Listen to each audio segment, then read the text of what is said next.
parecido a este, ¿no? Pero en otro escenario. Vamos a verlo a través de unos dibujos hechos a computadora. A ver, le voy a poner este link. Por favor, todos accedan a este link. Y vamos a ver a un mexicano, a un mero mero, a ver qué les parece.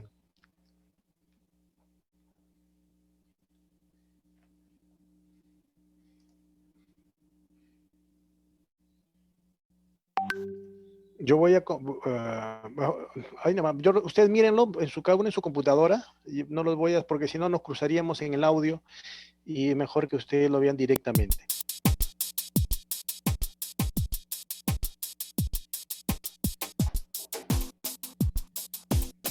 Sí, ingeniero, ya lo sé.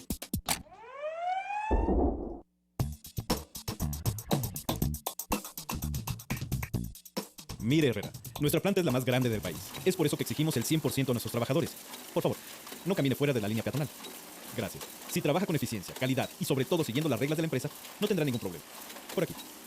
Esta es su estación de trabajo. Quiérala mucho. Porque aquí pasará 8 horas diarias, 40 horas semanales, 160 horas mensuales y 1920 horas anuales frente a esta máquina. El mantenimiento que tienes que dar es muy sencillo. Solo tienes que limpiarlo. También es muy importante que no haya objetos en el piso. Si ves uno, levántalo inmediatamente. El orden es muy importante para tu protección y la de los demás. Y si se llega a prender esa luz roja que ves ahí, tienes que detener la máquina y llamar a Díaz, el de mantenimiento. Nunca vayas a hacerlo tú solo. En la mesa que está ahí te dejé una copia de los lineamientos de seguridad para el manejo de la máquina. Son para emergencias, accidentes y cómo debes de tener tu área de trabajo, así como también tu manual de la máquina. Es muy importante que los leas antes de comenzar a trabajar. Sí, ingeniero, ya lo sé. Ahí te dejo en Por confianza. favor, para los Ahí que se acaban de vídeos. incorporar, en el chat tenemos 2 links de Baboso. video. El último, por Debes de favor, tener limpia tu visualicen área. los que acaban de ingresar. Es muy importante que los leas antes de comenzar a trabajar. Como si fuera un idiota. Ay, cómo trabaja esta porquería. Muévete. Oh. Soy yo me parezco. Cálmate, carnal, no quería interrumpir. Soy Juan, pero aquí todos me conocen como el fusible. Tus camaradas te tenían coraje, ¿verdad? Carnal, solo le caigo bien a todos. Dicen que hago que se les prende el foco de las ideas a los jefes. Por eso me llaman el fusible. Pues qué apodo más tonto. Ok, ya lo reenvié, ya, ahí está bien. ¿Qué haces? ¿Qué no ves? Estoy tratando de entenderle esta porquería. Pues qué coincidencia, ahí está el manual. Los manuales son para idiotas. Yo lo uso. Por eso lo digo. Uy, qué carácter. ¿No te pasó? No. Pues toma agua. De tu nariz, de tu Este. Ya ves, te dije que los manuales son para idiotas. Pero dice el manual que debes. Ya lo sé. No tienes que decirme nada. Lo que no entiendes es que el proceso. Ay, ya cállate, fundillo. Fusible. Fusible. Me dicen fusible. Ya te dije que no necesito que me. El manual decía que primero debes de oprimir el botón para anclar la parte y después cerrar la puerta antes de arrancarla. Ay, el primer día ya te accidentaste. ¿Por qué no te fijas, Mochito? Lo que pasa es que le caigo mal.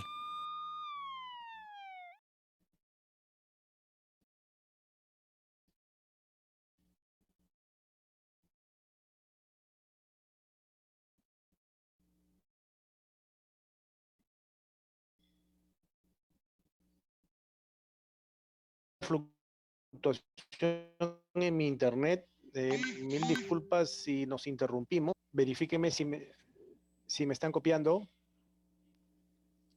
Sí, doctor, Hola, pero... doctor. Sí, doctor. Sí. Ah, ok, sí.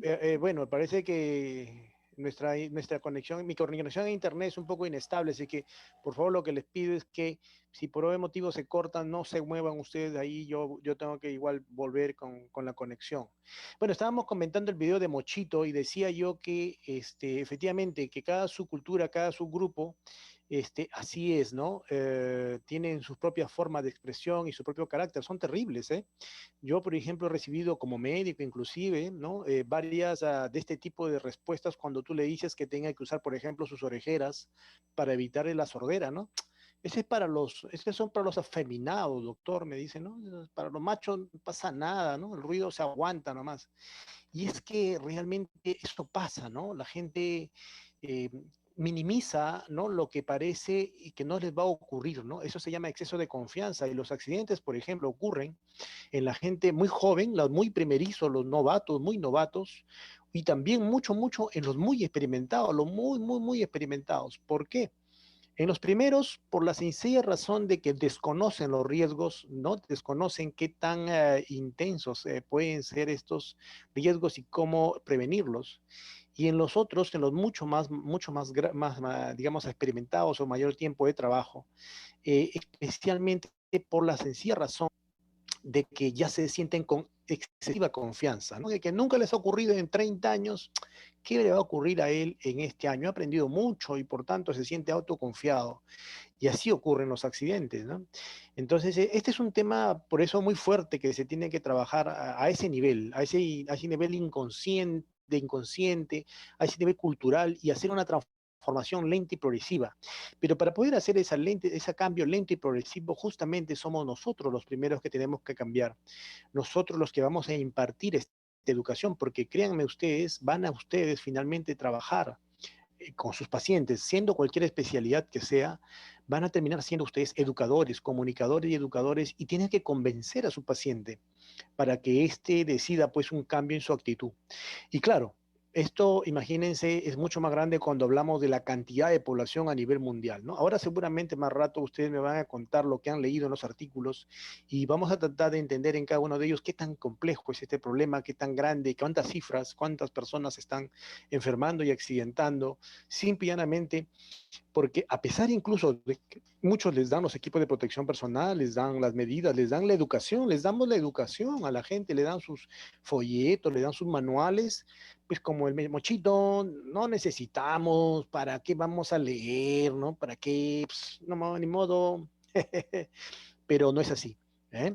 Bueno, entonces eso es lo que nosotros tenemos que cambiar y por eso es que ustedes están en este curso y vamos a tomar algunos tiempos para usar estas herramientas y bueno, yo tengo ahora para darles bastantes videitos para que ustedes disfruten, así que vamos a intercalar. Pero empecemos rápidamente con el tema de hoy día, que es un poco complementar, en realidad todo está hilvanado, pero un poco complementar lo que habíamos conversado la semana pasada, ¿no? Por favor, verifíquenme si están viendo mi pantalla. Hay una imagen ahí del Sí, doc. Monster conectado. Muy bien, Sí se ve. excelente, muy bien. Bueno, miren, el tema que hoy día nos convoca es el tema de las enfermedades profesionales. La vez pasada habíamos conversado un poco de la introducción a este mundo que es muy raro, muy inusual que se dé en las facultades de medicina. Y ahora lo refrendaremos con los artículos. Pero sin duda alguna, este tema es un tema que hoy en día con la comunicación vía Internet es amplísimo, ¿no? Hay mucha información al respecto. Eh, Vamos a ver. Aquí, por ejemplo, ustedes tienen la imagen de lo que es la Organización Internacional del Trabajo, esto en inglés. Y esta institución genera pues muchas reuniones de gente científica, ¿no?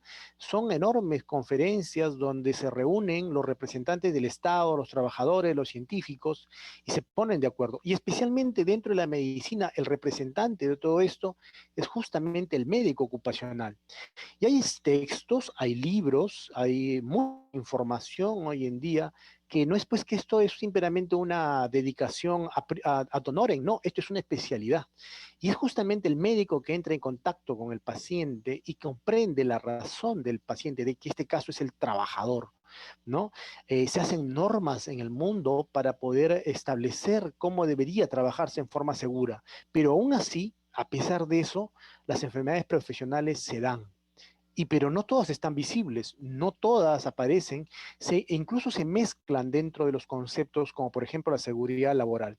Veamos algunos de ellos, por ejemplo, en la Comunidad Económica Europea, ¿no?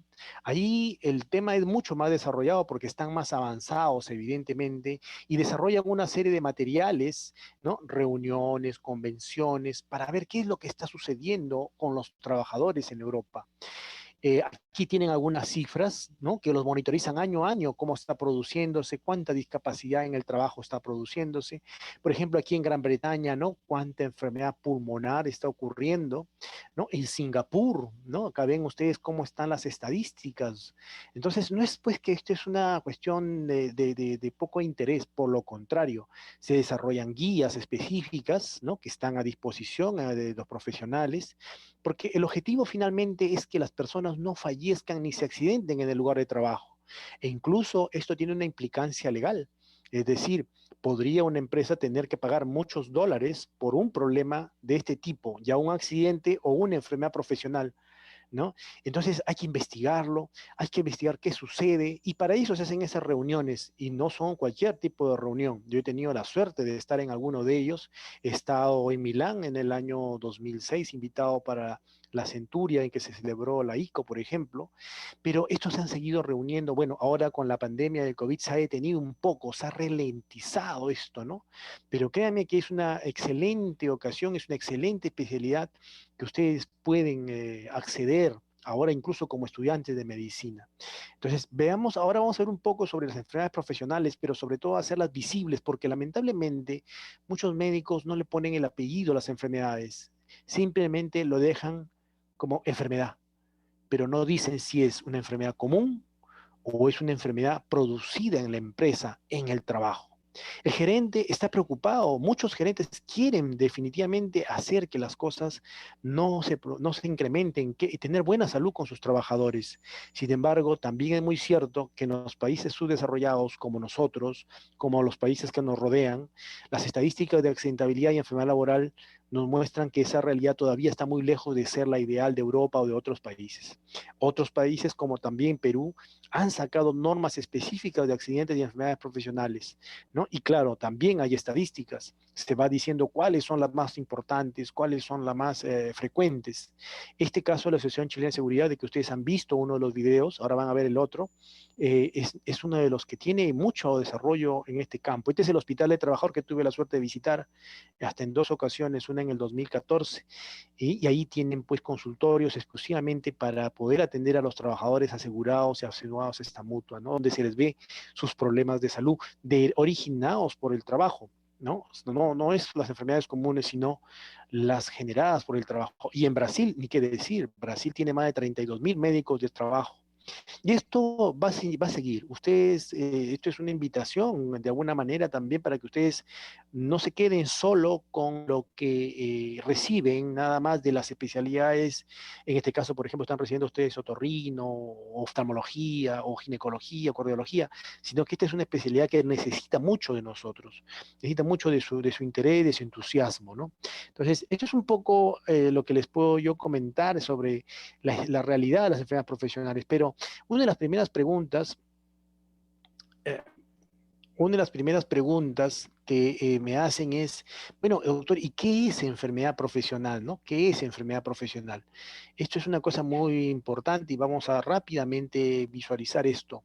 Miren, enfermedad profesional es un término, ¿no? Que en realidad se generó desde mucho tiempo atrás y que fue, digamos, sedimentándose con la creación de normas o listas que establecían una relación de estas enfermedades profesionales, ¿ya? Probablemente ustedes han escuchado de alguna enfermedad profesional. ¿Alguno de ustedes conoce de alguna enfermedad profesional ahora que han leído los artículos? A ver, por favor, su intervención. ¿Alguno de ustedes? La lumbalgia, ¿no? Por ejemplo. Lumbalgia, o bien, muy bien. A ver, otra El persona. síndrome de Burnout. El síndrome de burnout, ya, muy bien. A ver, otro. No, el fibrosis pulmonar, ¿no? Antiguamente los textiles hacían fibrosis Las pulmonar. fibrosis pulmonares, ya, muy bien, muy bien. A ver, ¿quién más? Tendinitis. Tendinitis, ya, Hipoacusia otro. mental. La hipoacusia. Muy bien, muchas gracias. Miren, efectivamente, muchos hemos visto, y muchos de los términos que incluso ustedes ahorita han mencionado, sabemos que están relacionadas al trabajo o son generadas con ocasión del trabajo. Sin embargo, a veces tenemos esa duda, ¿no? O sea, como que, oye, ¿es o no es profesional? Porque además profesional viene que tiene que tener una profesión. Y si es Mochito, que simplemente es un técnico, no es profesional, él es trabajador, entonces, ¿será enfermedad profesional o no? Y eso, uno de los puntos que crea esta limitante es que los médicos no conocen y no saben claramente qué es enfermedad profesional. Veamos entonces de dónde viene este término, ¿no? Es que en realidad enfermedad profesional viene de muchas otras acepciones, especialmente europeas, donde se origina este concepto, como vimos en la clase anterior, ¿no? En italiano, por ejemplo, la malattie professionale, dice, ¿no? O sea, o malattie professionales en francés, o occupational disease en inglés, o bueno, esto es impronunciable en alemán, no sé si alguien sabe alemán, ¿no? Pero, ¿no? Una cosa así. Bueno, en realidad es que en esas realidades, en esas latitudes, en esos países, comenzaron a identificar enfermedades que eran vinculadas unívocamente a una profesión y comenzaron a escribirse en los textos de medicina interna, en los textos de neumología, en los textos de traumatología, estos enfermedades y las fueron acuñando con diferentes nombres. Acuérdense que Bernardino Ramazzini fue uno de los primeros que estableció ese vínculo con el lugar de trabajo, ¿no? Bernardino Ramazzini, en su libro que se llama De Morbis Artificum, Diatriba, escribió esa primera correlación. Ahí aparece pues la primera pregunta que decíamos que es fundamental, ¿no? La primera pregunta que se le debe hacer a una persona, evidentemente luego saludarlo, y etcétera, recibirlo, es ¿en qué trabajas? ¿A qué te dedicas? Es decir, lo que está pidiéndole Ramazzini a ustedes que van a hacer cualquiera de las especialidades, siempre es que ustedes pregunten a qué te dedicas. Por favor, hagan eso. No dejen de ustedes de preguntar eso. ¿Ya? Muchos se quedan simplemente con que, ama de casa, la señora la ven y es ama de casa. No, no, no, no, no, no, no, no, no, no cometan ese error. No todas son amas de casa. Y hoy en día cada vez más la mujer se incorpora al ámbito laboral. Entonces no es ama de casa, ¿ya? Y tampoco pueden dejar en la historia clínica la palabra obrero. Ah, sí, obrero, pero obreros somos todos. No, ustedes tienen que preguntar cuál es su ocupación. No, doctor, yo soy hornero. No, doctor, yo soy albañil. No, doctor, yo soy pescador. No, doctor, yo soy fundidor. Yo trabajo de panadero, tengo mi propia empresa. Soy contador, soy abogado, soy médico, soy residente. Tienen que decir cuál es su profesión. ¿Ya? Entonces no pueden quedarse ustedes con, no, ama de casa y obrero. No, no, no, no, ese es un error. Y mire que lo decía este caballero Bernardino Ramazzini desde 1700, ya estamos hablando pues de una tarea que ya debía haber pasado, pero si ustedes revisan las historias, van a darse cuenta que nadie pone la ocupación, o ni siquiera lo preguntan por último, lo dejan vacía o si no ponen ama de casa, lo cual es un error. Bueno, este mismo libro, por si acaso, no es, es una invitación, aquí tienen una versión ya en castellano, ¿no? Que lo sacaron los mexicanos, y en esa versión se puede leer si es que ustedes gustarían, ¿no? En algún momento revisar. Pero bueno, les decía yo que las enfermedades profesionales aparecieron en diferentes latitudes y cada país, cada región comenzó a hacer una pequeña relación de cuáles son las enfermedades que eran producidas por el trabajo, que se vinculaban al trabajo, ¿no? Aquí en alemán, por ejemplo. Y en la medicina, por ejemplo, ustedes revisan su patología quirúrgica de Robbins, ¿no? De Rubens, y van a ver Rubens Farber, ¿no? La patología de Rubens Farber. Y van a ver, pues aparecen enfermedades raras como estas palabritas, ¿no? Bicinosis, asbestosis, ¿no? Siderosis, arsenicismo, varitosis, estanosis, manganismo, mercurialismo, muchos de ellos evidentemente relacionadas a sustancias químicas, ¿no? Por ejemplo, en el caso de la asbestosis producida por el asbesto, la siderosis por el fierro, el arsenicismo por el arsénico, la varitosis, ¿por qué será? Por el bario, ¿no es cierto? El estaño, estanosis, el manganeso, manganismo, el mercurio, mercurialismo. Pero también aparecen otras enfermedades, ¿no? Miren ustedes ahí el cáncer de la cavidad nasal por polvo de cuero, ¿no? O sea, el polvo del cuero, sí, una sustancia orgánica, ¿no? O sea, la piel del animal que es tratada para hacer una serie de elementos como zapatos, correas, sombreros, etcétera, pues es tratada y, digamos, hay trabajadores que se encargan de manipularla y ellos por no usar un respirador podrían tener un cáncer insoluble, de imposible, ya cuando se diagnostica muy tardío normalmente, que es el cáncer de cavidad nasal, ¿no?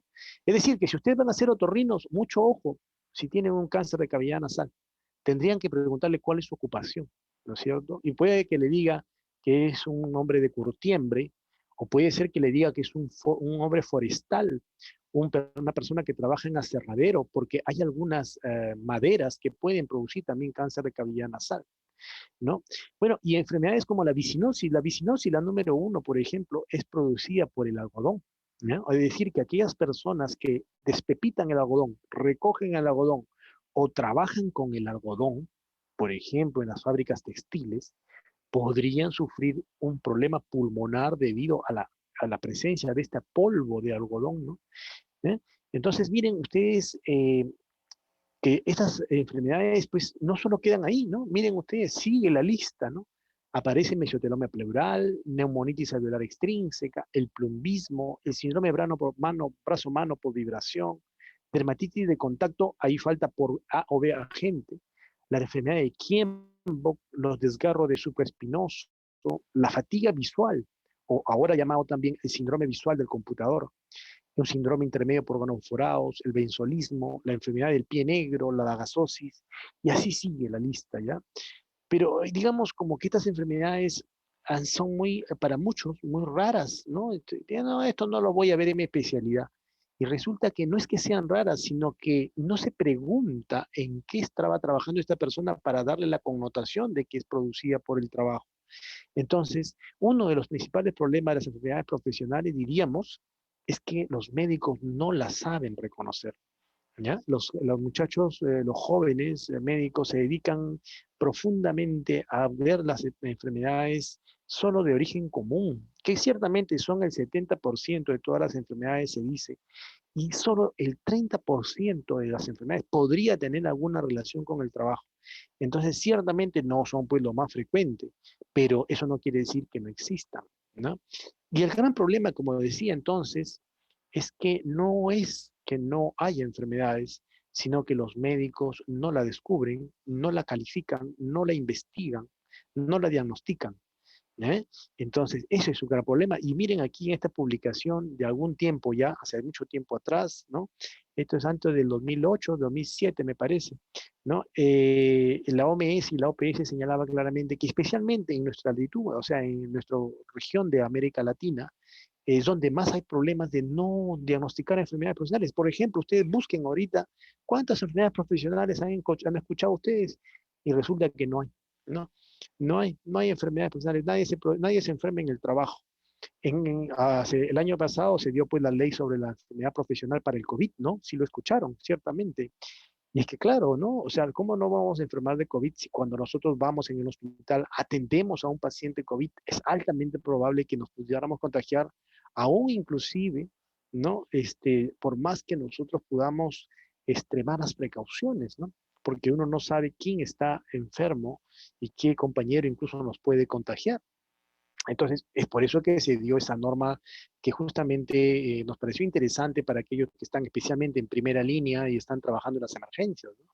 Con toda razón y con toda justicia, ¿no? Pero volviendo al punto, ¿y aquí es enfermedad profesional? ¿Quién la definió? ¿Por qué se debe diferenciar de otras enfermedades, ¿no? ¿Alguno de ustedes me quiere dar una opinión de qué es enfermedad profesional? Pero sin inventar. No, no, vale todo. Díganme, ¿alguien quiere decir algún comentario sobre qué es enfermedad profesional? Doctor, Sí, por favor. bueno, en mi opinión, yo diría que una enfermedad profesional es cualquier patología, producto de, de una exposición, puede ser prolongada, puede ser corta, pero que produzca un daño, una patología, un daño en la persona, pero que está ligada a un trabajo, ¿no? Excelente, muy bien. Ese es un excelente criterio. Es decir, que la enfermedad tiene que tener una correlación con la ocupación que tiene esta persona. ¿No es cierto? Muy bien, muy buen concepto. Y es que es así. Así fue más o menos como se comenzó a trabajar. En realidad, inicialmente, inclusive, había muy poquitas enfermedades dentro de los listados, ¿no? Hoy en día, por ejemplo, yo cuando entré en el 97 en la ley peruana no había más de 9 enfermedades, ¿no? Y hoy en día en el mundo hay más de 29 grupos de enfermedades, ¿no? Profesionales, porque se han ido investigando y se han ido colocando en las listas, ¿no? Pero bueno, veamos ahorita un poquito a diferenciar lo que es la definición clínica de la definición legal. Por ejemplo, la definición clínica, en realidad, ¿no? Se hizo este simposio en el año 92 porque habían pues diferentes opiniones, diferentes países, cada cual decía lo que decía. Y aquí en este simposio organizado por la OIT en Austria, en el año 92, decidieron los profesionales establecer 3 grupos de enfermedades. En realidad hay 4 grupos, pero 3 grupos de enfermedades. Las enfermedades profesionales propiamente sí, que generalmente tienen una relación específica, unívoca, a un solo agente causal. Como vimos en el estado anterior, por ejemplo, el mercurialismo es producido por mercurio, el plumbismo producido por el plomo, el arsenicismo por el arsénico, la sordera por el ruido, la vicinosis por el polvo de algodón. O sea, esas son enfermedades que tienen un solo agente causal. Sin embargo, algunas de las que ustedes me mencionaron al inicio, como por ejemplo la lumbalgia o como por ejemplo el burnout, por ahora, en este momento, 2021, febrero, todavía son consideradas dentro del segundo grupo, que se llaman enfermedades relacionadas con el trabajo. Repito, lumbalgia, burnout y muchas otras enfermedades todavía son consideradas enfermedades relacionadas con el trabajo. ¿Y qué son enfermedades relacionadas al trabajo? Son enfermedades un poco, digamos, que tienen un vínculo al trabajo, pero no es único y exclusivo, sino que además la persona pudiera tener algunos otros factores de riesgo que hacen que esta persona, digamos, genere o se provoque este problema de salud. Entonces, es un poquito como que inespecífico, ¿no? Son difíciles de definir. Y yo diría como que es como que el bolsón, ¿no? El gran bolsón donde caen las enfermedades que no se encuentran una relación unívoca, pero que sí están condicionadas por los factores del trabajo. A eso es lo que se llama enfermedades relacionadas con el trabajo. Y normalmente no hay un solo agente unicausal, sino pueden haber muchos. Por ejemplo, el burnout es un síndrome que se produce principalmente en ciertas profesiones, por ejemplo, los que atienden a muchas personas. En el caso con que se comenzó a investigar, principalmente eran los trabajadores de salud, especialmente en las enfermeras. Y las enfermeras, pues ustedes saben que atienden mucho más continuamente a las personas porque hacen pues prevención primaria, interactúan, entrevistan, etcétera. Y también en algunos médicos, por ejemplo, los médicos que tienen más compromiso con el paciente, por ejemplo, los pediatras y, por ejemplo, los médicos generalistas, o sea, médicos generales de medicina general, ¿no? Los de medicina primaria, por ejemplo. Igual se vio, por ejemplo, que esto ya salía no solo en los hospitales, sino incluso en los bancos. La gente que atiende en los bancos, en las zonas donde hay una interrelación con otro individuo, ¿eh? Se comenzaba a ver que también había cierta despersonalización, sensación de fatiga, sensación de agotamiento, y eso ya se ha ido extrapolando a tal extremo, ¿no? Que hoy en día pues encontramos síndromes de burnout en muchos otros, digamos, en ocupaciones o empresas, principalmente derivadas pues de donde hay mucho contacto con individuos, con personas, porque a veces se suman factores, ¿no? No solo tiene que ver con este contacto, esta interacción, sino que también la empresa les exige horarios largos, continuos, no le dan los recursos al trabajador, le pagan un sueldo muy bajo, la persona es agredida o violentada por su jefe. Eso hace que la persona se sienta como poco valorada, ¿no? Y comienza a sentir que ya no le importa, simplemente viene a cumplir su trabajo y ¿qué me importa, no? Eso es el burnout.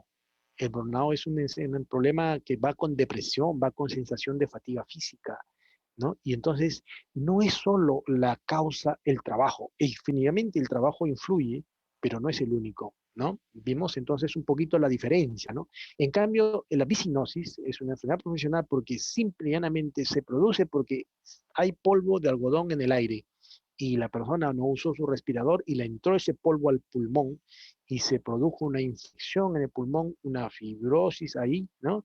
Y esa es una enfermedad solo producida por el polvo de algodón. No hay otra causa que lo pueda producir, ¿eh? Entonces, esa es la diferenciación. Sin embargo, los trabajadores pueden tener un tercer grupo de enfermedades, que son las enfermedades que normalmente aquejan a la población, pero en la que el trabajo las empeora. Por ejemplo, vamos a decir, una hipertensión arterial. La hipertensión arterial es una enfermedad genéticamente determinada, ¿no es cierto? O por lo que la persona es obesa o por lo que la persona tiene su familiar con este problema de herencia, ¿no? O porque también fuma, etcétera.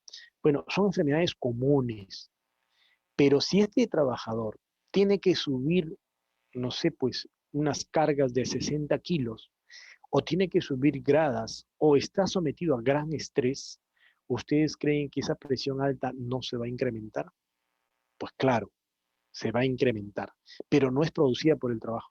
Es una enfermedad común que lo agrava el trabajo, ¿correcto? Entonces, miren ustedes esas pequeñas diferenciaciones.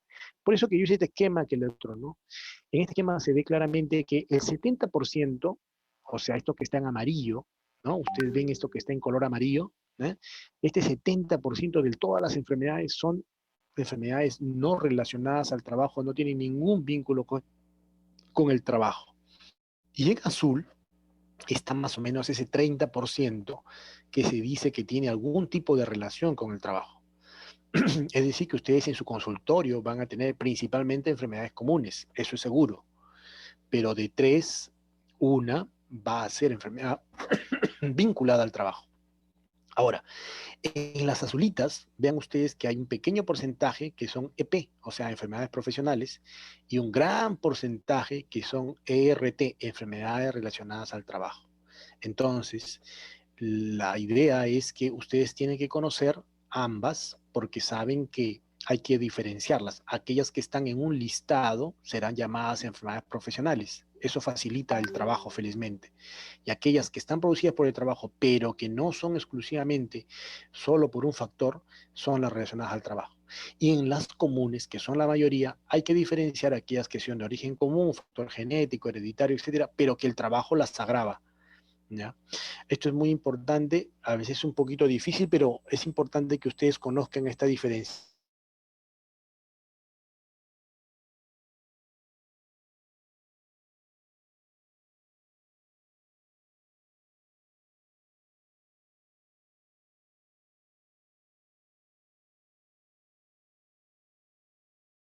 Ahora, esa es la definición un poco, aquella enfermedad que se produce por deterioro lento y paulatino, ¿ya? Deterioro lento y paulatino de la salud del trabajador. A ver, hay unos mensajes, un ratito. Ok. Doctor, Ve, ve. se colgó un poquito. Ok, ok, ya, sí. Entonces, desde aquí está bien, de enfermedad profesional, ¿no? Sí. Le repito entonces el concepto. Le decía yo que desde el punto de vista legal hay escritos, hay normas, leyes que definen claramente qué es enfermedad profesional. En este caso, el Instituto de Seguridad Nacional de Higiene de Trabajo de España establece lo que está en la norma de este país, que dice que enfermedad profesional es un deterioro lento y paulatino en la salud del trabajador producido por una exposición crónica, persistente en el tiempo, debido a el trabajo, ya en el ambiente o la forma en que se organiza el trabajo. Eso es enfermedad profesional para los españoles, ¿no? Pero no queda ahí nada. Por ejemplo, aquí un ejemplo, ¿no? El mesotelioma de pleura. Esto que ustedes están viendo acá, miren aquí, esto es un dibujo del Néter, ¿no? Me imagino que se han ojeado ustedes este hermoso libro de dibujos de anatomía patológica. Pero vean ustedes esta masa engrosada que se ve aquí blanquecina, ¿no? Que no es otra cosa que un tumor, un cáncer. ¿Ya? Esta es una proliferación de las células de la pleura ya tal, ya visceral, ¿no? Que produce pues una retracción y dificultad para que este pulmón pueda expandirse. Es un cáncer y la persona muere ahogada, ¿no? Muere ahogada. Esta enfermedad solo es producida por estas fibras que tenemos aquí a la derecha, que son las famosas fibras de asbesto, una forma de mineral, ¿no? De propiedades muy buenas en general en la industria, muy buen aislante térmico, muy buen resistente a la fricción, por eso que se usa en los frenos de los carros, por ejemplo, ¿ya? Permite pues aislar a muchas cosas, ¿no? Bueno, pero lo usan en el fibrocemento, en el Eternit, por ejemplo, ¿no? Entonces, y es muy barato porque está enormemente difundido en toda la Tierra, ¿no ve que es un mineral? En realidad es un silicato de aluminio, de magnesio, ¿no? Bueno, y es baratísimo. Y entonces esta roca, cuando los trabajadores la parten, la pulen, la cerran, la inhalan sin protección de personal, ingresa por la vía respiratoria y va a provocar la asbestosis y en el caso de esta imagen que estamos viendo, el mesotelioma pleural. El 95% de todos los mesoteliomas pleurales es por el asbesto, a tal extremo que esta sustancia, que es definitivamente un carcinógeno, está prohibida. O puede ser esta también una de las más conocidas enfermedades, una de las 3 más importantes a nivel mundial. ¿Qué es lo que estamos viendo aquí? Bueno, esto de aquí a la mano izquierda es un caracol. A propósito que ustedes están viendo otorrino y seguramente les ha mostrado ya su profesor de otorrino el tema de las hipoacusias y su prevalencia.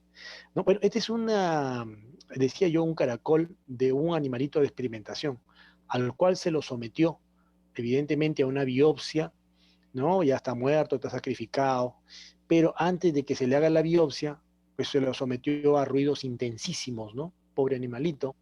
Pero lo que vemos aquí es cómo están las neuronas completas, ¿no? Estos pilis que ven aquí, ¿no? Son neuronas que permiten que esta información que capta el oído sea llevada al cerebro. Y en esta de aquí, ya sacrificado en animalito, pueden ver ustedes cómo estas neuronas están desaparecidas, ¿no? No hay neuronas. ¿Eh? Y eso es lo que ocurre cuando una persona se expone a ruidos tan intensos como por ejemplo el ruido de un Boeing 767. Ustedes seguramente han viajado o han ido a un aeropuerto y han podido escuchar de lejos el ruido de los aviones, o cuando están en casa pasa un avión cerca y se les molesta y les fastidia. Imagínense que una persona trabaje todo el tiempo haciendo señalización a los aviones en el aeropuerto, ¿no? Toda su vida, pues van a quedar así, ¿no es cierto? Entonces es muy, muy peligroso el ruido, pero en realidad no solo el ruido de este avión, sino muchos tipos de ruido, y en la industria en general hay mucho ruido.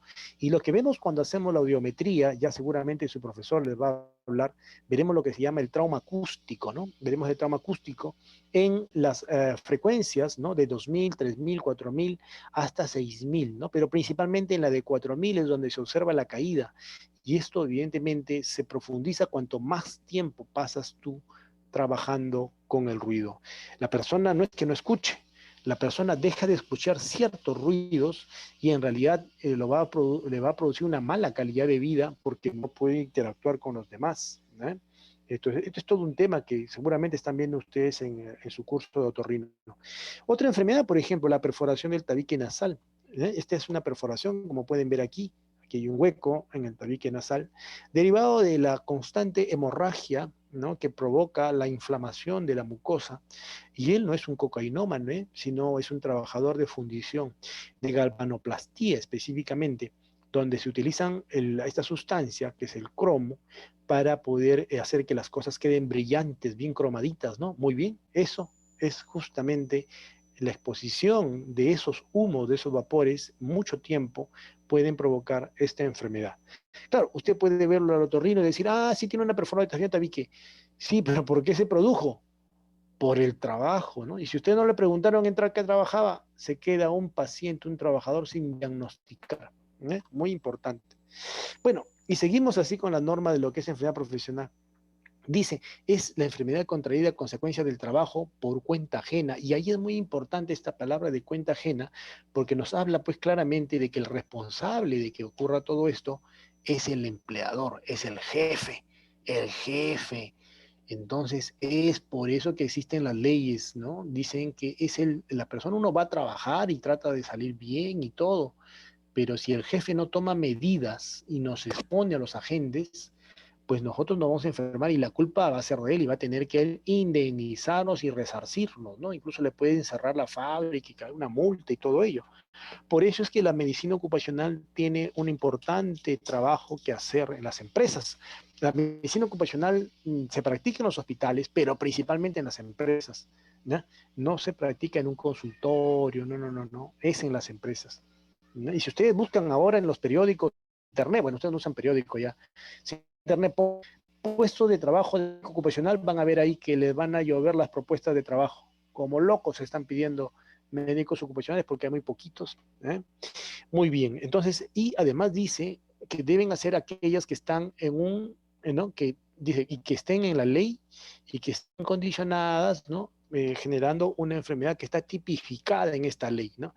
Entonces, ¿esta ley de dónde sale? ¿Qué es lo que hace? Bueno, resulta que aquí les voy a mostrar, por favor, no me he salido, sino les voy a mostrar. Este de aquí, está visualizando, por favor, sígueme.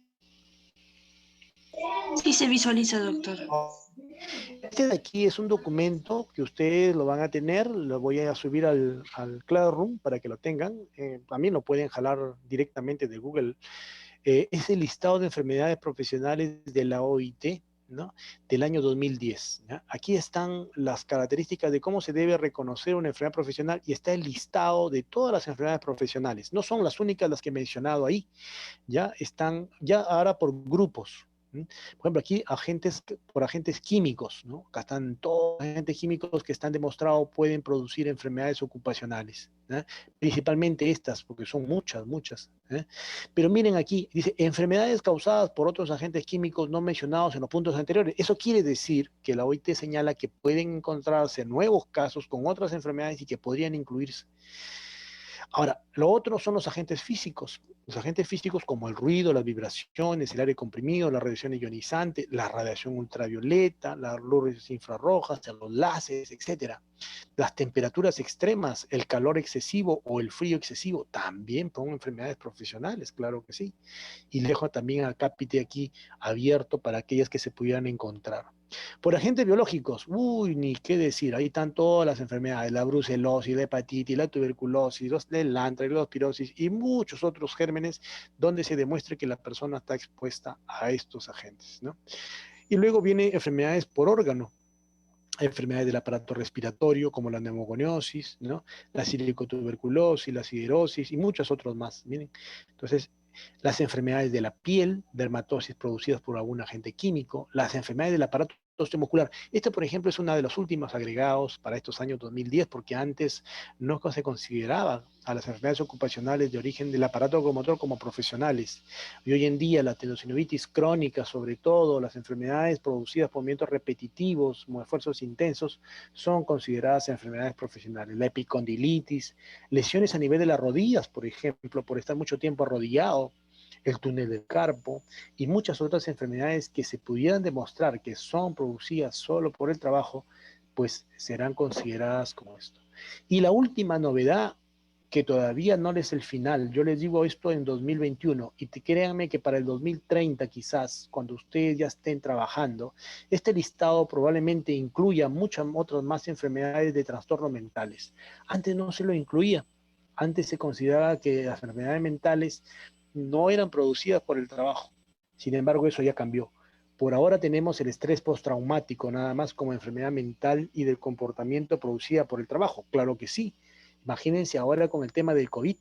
Hay muchos trabajadores que tienen estrés postraumático, tienen pánico. Yo mismo los he examinado, los he visto en mi consulta, porque saben que yo trabajo en el Hospital Amenara y veo trabajadores de este tipo, nerviosos, angustiados, temblorosos. ¿Por qué? Porque su hermano murió de COVID, su esposo murió de COVID, su papá murió de COVID y él tiene pánico, ¿no? De ver nada más la UCI porque le genera una sensación de angustia, de temor, y no quiere, ¿no? Tiene pesadillas, ha bajado de no tiene ganas de alimentarse, requiere un tratamiento psiquiátrico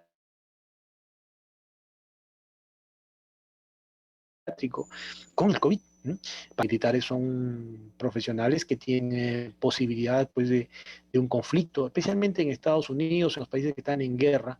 Los militares terminan con estrés postraumático y ustedes lo han visto seguramente en varias publicaciones y también en las películas en general hollywoodenses, ¿no? Medios trastornados quedan los militares después que han matado a otra persona y quedan así con un comportamiento errático. Es el estrés postraumático. Igual ocurre, por ejemplo, el estrés postraumático en un trabajador tipo mochito, donde sufre un accidente, por ejemplo, su compañero, ¿no? Y entonces cada vez que van a la planta donde se accidentó su compañero, vuelven a sentir toda esa sensación, esa angustia inexplicable, tienen pesadillas, ¿no? Y eso se llama estrés postraumático. Por ahora, la única que está considerada como trastorno mental, pero ya les digo, seguramente de aquí a 2030 iremos incorporando muchas otras enfermedades de la esfera mental porque se han ido, digamos, demostrando cada día más ello. El acápite de cáncer renal es amplísimo. Miren la cantidad de sustancias químicas que están vinculadas y físicas también vinculadas al cáncer. ¿Eh?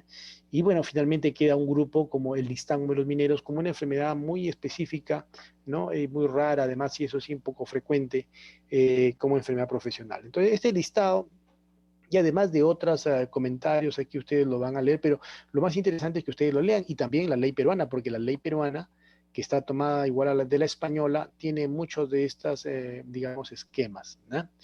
Muy bien. Entonces, ¿alguna pregunta hasta aquí, por favor? ¿Alguna pregunta?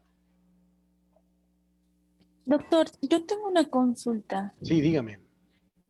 El médico, eh, el médico encargado de esta área, la especialidad se llama medicina ocupacional, ¿verdad? Medicina ocupacional, efectivamente. Correcto.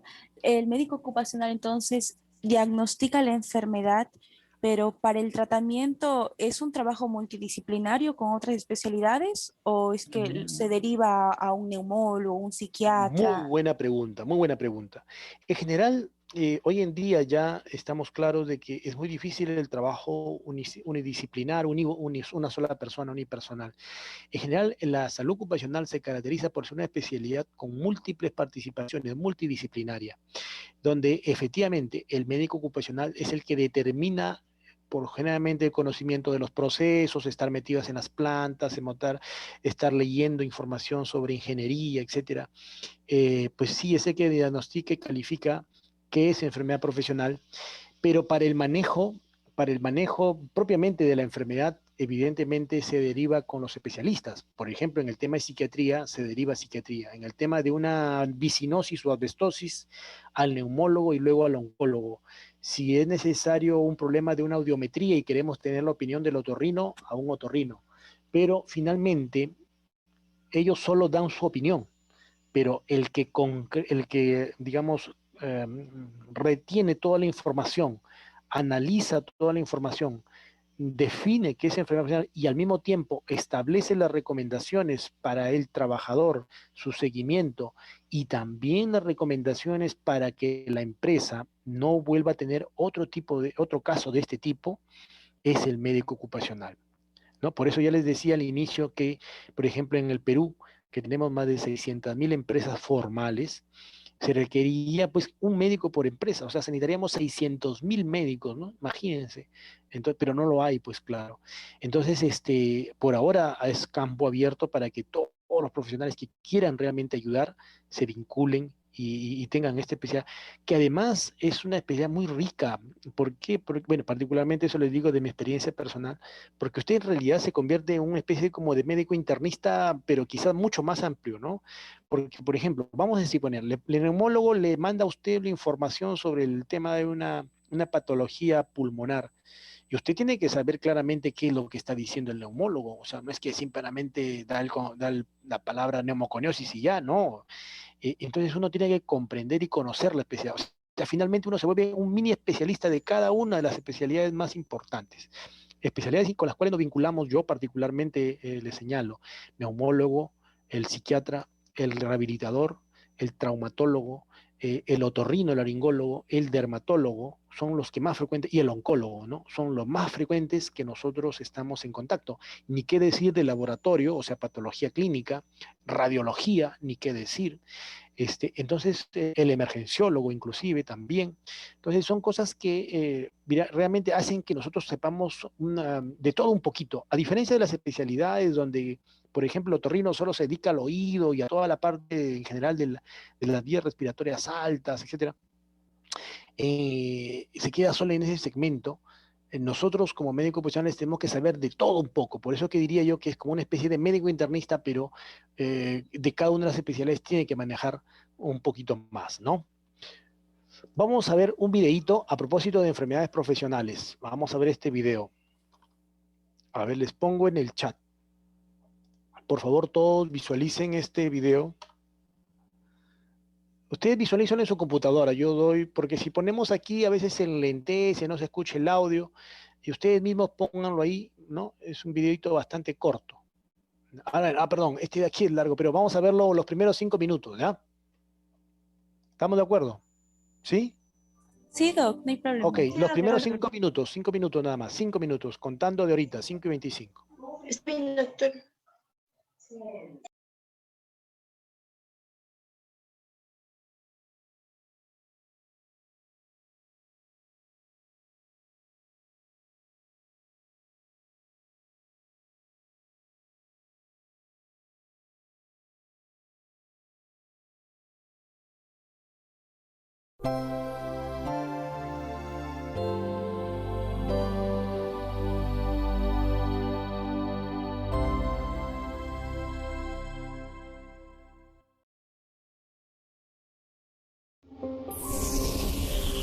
Junta de Andalucía.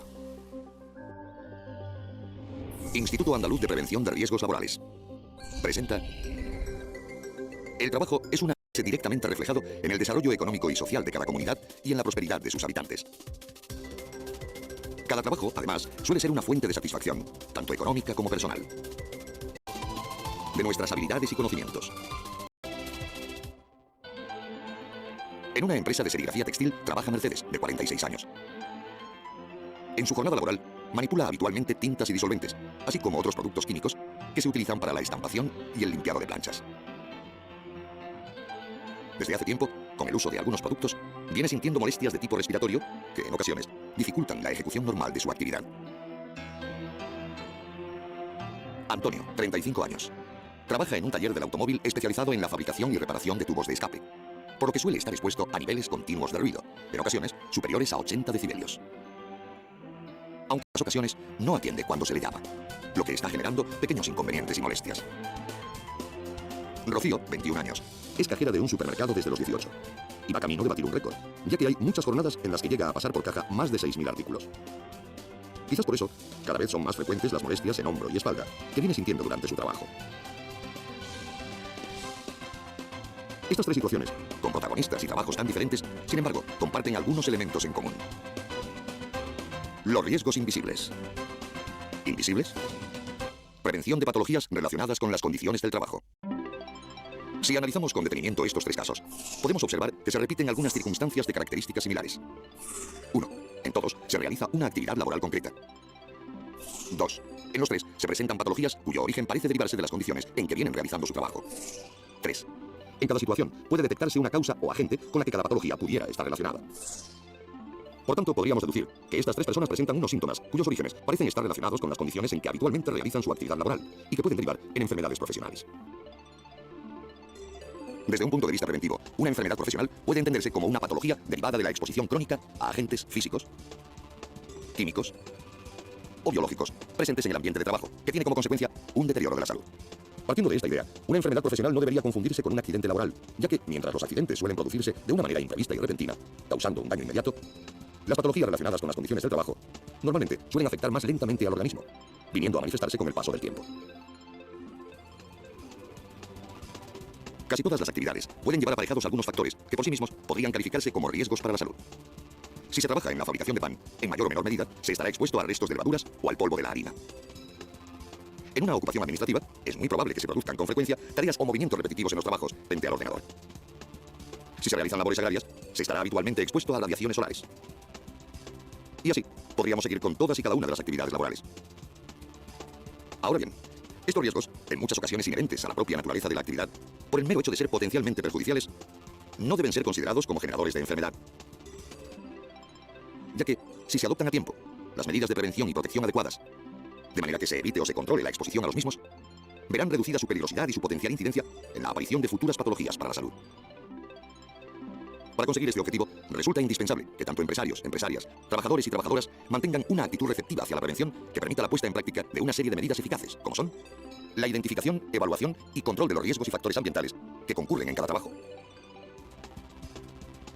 la disposición de los medios materiales necesarios para prevenirlos, automatizando las tareas o disponiendo de las medidas de protección que conlleven una menor exposición a los mismos,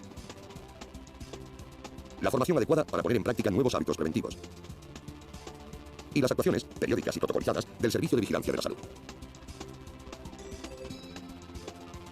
Identificación de riesgos. Para proceder a la identificación de estos riesgos, es preciso conocer cuáles son agentes químicos y agentes biológicos. Agentes físicos. Bajo esta denominación se agrupan los agentes de diversa naturaleza física que pueden ser perjudiciales en función de su intensidad y del tiempo de exposición a los mismos. Entre los agentes físicos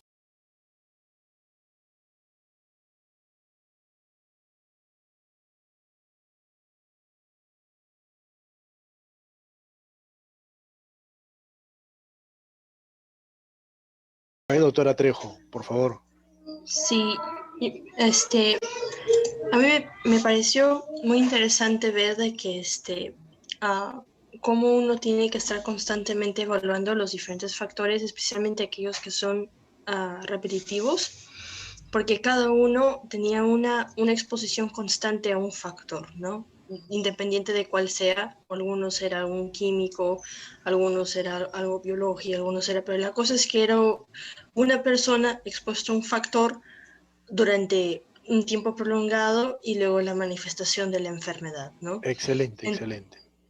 Entonces, si tan solo se puede, claro, porque hay algunas cosas que no se pueden evitar, ¿no? Ni modo que no se exponga a los polvos del pan, va a terminar sin trabajar en la panadería. Entonces, en ese caso se tendría que ver la forma de cómo evitar que, o sea, mientras esa persona sigue ejerciendo su labor, se le puede dar algo que evite. Por ejemplo, en el caso de aquellos que tienen peligros neumológicos, ya sea por polvos, por químicos, por distintas cosas que se mencionaron, puede ser una mascarilla, puede ser diferentes cositas, ¿no? Entonces eso sería para la parte neumológica, y de ahí para las otras partes serían otros instrumentos, otras herramientas que se pueden ayudar para... Excelente, excelente. Muchas gracias. Muy, muy agradecido, doctora, por la intervención. Y eso nos lleva incluso imagínense nosotros como médicos, ¿no? Nosotros nos exponemos pues a una serie de bacterias y virus todo el tiempo. Entonces, ahora con el COVID estamos usando permanentemente los equipos de protección personal, tanto los lentes como las máscaras. Y eso debió ser siempre, siempre, siempre, porque nos exponíamos a esos agentes invisibles, ¿no? Pero mire usted, qué interesante ahora tenerlo muy claro y que obviamente eso debe mantenerse de aquí a la eternidad. Es decir, que no es que los médicos van a solo por esta temporada de COVID usar su mascarilla, sino tenemos que usarlo todo el tiempo, ¿no? Muy bien, muchas gracias, doctora. Otro comentario, por favor. A ver. Doctor. Sí, por Doctor, favor. ¿me escucha? ¿Se me puede escuchar Sí, bien? sí, claro que sí. Levante la mano Ok. para poder visualizarlo, porque... ¿Cómo, a levanto la ver. mano? Aquí abajito hay una... doctor Daniel La Pasa, ya lo vi, ya lo vi. Ok, Ahí donde estén sí. participantes, ahí dice levantar la mano. Ok, Cuando a ver, usted da clic, participantes, abajito a la derecha, ahí dice ya. levantar. Ese es. Bien, bien, bien. Ese es cuando quieren hablar ustedes, me levantan la mano, ya sé a quién le toca. Muy bien, dígame, listo. doctora Pasa, su opinión, por favor. Sí, más que una opinión, yo tengo algo que no me queda claro del todo. Por ejemplo, tengo entendido que la salud ocupacional se encarga más que todo, claro, de establecer medidas, ¿no? Preventivas en caso de que descubramos un agente causal de una enfermedad en un cierto trabajo, ¿verdad? Pero más allá de, digamos, también la especialidad se encarga de hacer un control de estos trabajadores para ver cómo van evolucionando según las medidas propuestas, Sí. o también, o eso se escapa de la especialidad. No, la especialidad es todo, prácticamente. Acuérdese que en un equipo multidisciplinario de salud, la cabeza es el especialista, en este caso el médico, ¿no? Es decir, hay ingenieros, hay enfermeras, hay terapeutas, hay psicólogos, pero la cabeza o el que lidera es el médico. Y el médico principalmente tiene un objetivo, que es evitar que estas enfermedades ocurran. Evidentemente tiene que tener todas las herramientas para conocerlas, diagnosticarlas, y evitar que se prolonguen o se pongan mucho más complejas, pero sobre todo tiene el principal objetivo de prevenir, evitar que se presenten más, y, digamos, en otros nuevos trabajadores o en los mismos que ya tenemos en planta. Claro, o sea, sería también una obligación de especialidad, sería asegurar que el trabajador tenga un tratamiento si es que encontramos una enfermedad ya establecida. Sin duda, claro que sí. Claro que sí. O sea, no solamente preventiva, digamos. No, todo. La especialidad es una rama que tiene el objetivo preventivo, pero el médico sigue siendo médico. Igual damos descanso médico, igual damos medicación, igual indicamos pruebas y interpretamos pruebas, igual damos charlas y conferencias, igual hacemos investigación. Lo único que sí no hacemos, porque la especialidad no es netamente quirúrgica, ¿no? Es operar, ¿no? O sea, nosotros no hacemos pues operaciones, intervenciones quirúrgicas, porque para eso hay otro especialista, ¿no? Bien, gracias, doctor. Aquí veo otras manos levantadas, por favor. A ver, estaba primero la doctora Alessandra Márquez. Hola, doctor. Tengo una duda.